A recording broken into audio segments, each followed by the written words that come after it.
Korea जाने वाले ख्वाहिशमंद हजरात की तवज्जो इस तरह दिलाना चाहते हैं कि जमहूरी कोरिया के एक प्रोग्राम के तहत पाकिस्तान से अफरादी कुव्वत को भर्ती किया जा रहा है। इस ज़मन में हुकूमत कोरिया ख़ुद इस प्रोग्राम की निगरानी कर रही है, जबकि हुकूमत पाकिस्तान OEC इस प्रोग्राम में महज एक सहूलतकार की हैसियत से खिदमत सर अंजाम दे रही है।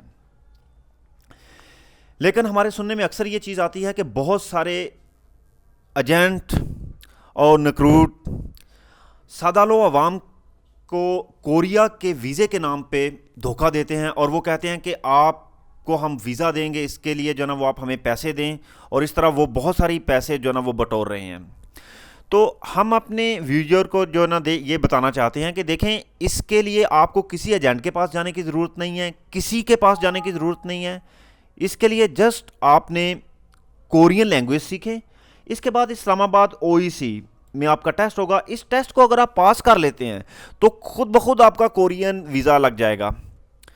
ठीक है, इसके लिए आपके जो पेमेंट आपने जो पे करनी है, देखें इसमें जो हम आपसे लेते हैं कि अगर कोरियन ज़बान सीखने के जो हैं वो 16,000 रुपये हैं। इसमें तकरीबन आपके 4 से 6 हफ्ते 2 महीने लग जाते हैं। फॉर एग्जांपल अगर इसमें आपका टाइम ज़्यादा भी लगता है दैन भी कोई इशू नहीं है।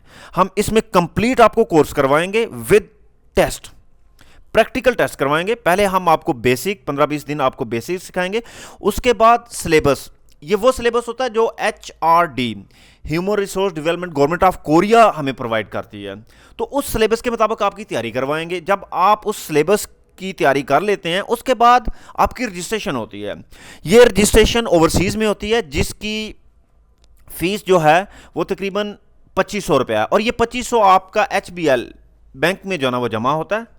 आपको वहाँ से स्लिप मिलती है, उस स्लिप पे आपकी रजिस्ट्रेशन हो जाती है। और रजिस्ट्रेशन के बाद जब आप ये टेस्ट देते हैं, टेस्ट में पास होने के बाद जो आपका रिजल्ट है वो भी विद इन 5 मिनट आपको मिल जाता है। ठीक है, जब आपको रिजल्ट वहां पे मिल जाता है वहीं पे आपको पता चल जाता है कि आप फेल हैं या पास। आप पास हो जाते हैं, उसके बाद मंथ एंड पे आपका मेरिट लगता है। ठीक है, उसमें मेरिट में फर्ज करें इसके जो टेस्ट हैं वो 100 नंबर का लिसनिंग का और 100 नंबर का रीडिंग का। अब रीडिंग और लिसनिंग में आपने ईच दोनों में से 40-40 नंबर लेने हैं।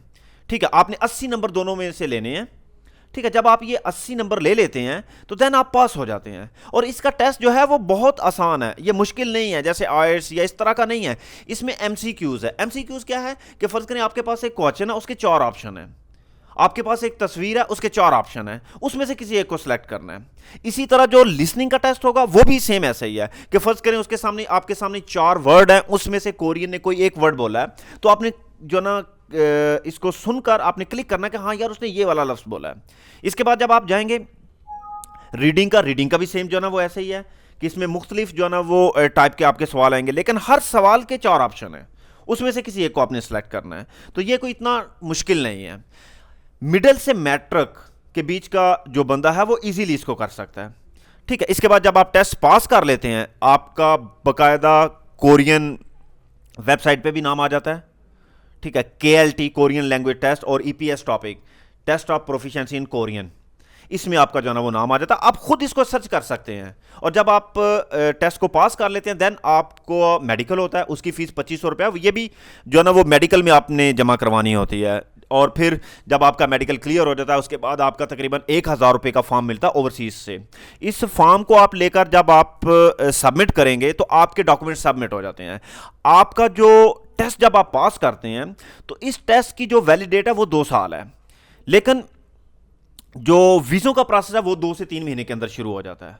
यानी आपका 2-3 महीने के बाद आपके वीज़े आना शुरू हो जाते हैं। और मैक्सिमम जो आपका जो इसमें वैलिड डेट है वो 2 साल तक है। 2 साल तक आपका इंशाल्लाह यानी उसमें वीज़ा ज़रूर आ जाता है।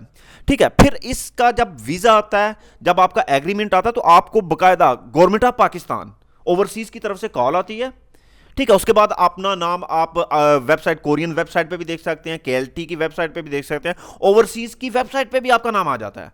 तो वो पैसे जाकर आप कोरियन ओवरसीज़ को जमा करवाते हैं या उनके अकाउंट्स में जमा करवाते हैं। यानी ये पैसे आप किसी प्राइवेट बंदे, किसी प्राइवेट अदारे या किसी स्कूल या किसी एजेंट वगैरह को नहीं देने। ये पैसे आपने जाकर गवर्नमेंट ऑफ कोरिया या गवर्नमेंट ऑफ पाकिस्तान के बैंक में जमा करवाने, जिसकी बाकायदा आपको स्लिप मिलेगी। जब आपको ये स्लिप मिल जाती है, आप ये पैसे जमा करवा देते हैं, तो आपके कितने ये पैसे जो हैं, इसके बारे में बता दूं कि ये तकरीबन आपके बनेंगे 1,35,000 से 40,000 रुपया। ठीक है, इसमें आपकी एयर टिकट भी शामिल है, वीज़ा फीस भी शामिल है, इसमें आपकी सर्विस चार्जेस भी शामिल है, इंश्योरेंस भी शामिल है, और इसमें जो ओवरसीज आईडी कार्ड है वो भी इसमें शामिल है, ट्रेनिंग फीस भी शामिल है, यूनिफॉर्म भी इसी में जो है ना वो देंगे। इसके अलावा आपका 1 रुपया भी नहीं लगता। ठीक है, अब एजेंट लोग आपसे क्या कहते हैं कि वो कहते हैं यार आप सिर्फ टेस्ट पास करो, वीजा हम लगवा देंगे। ओ भाई, जब आपने टेस्ट पास कर लिया तो आपका खुद ब खुद वीजा लग जाएगा, फिर उसने क्या करना है। ठीक है, तो इसका जो पहला सबसे जो मेन चीज है वो ये है कि आप टेस्ट पास करें। ठीक है, कोरियन जबान सीखें, कोरियन जबान सीखने के बाद आप खुद अप्लाई करें। ठीक है, अगर आप फॉर एग्जाम्पल आप हमारे पास आते हैं तो हम आपको टेस्ट जो है ना वो पास करवाएंगे, और जो है ना उसके बाद आपकी मुकम्मल जो है ना वो इसमें आपको गाइडलाइन देंगे।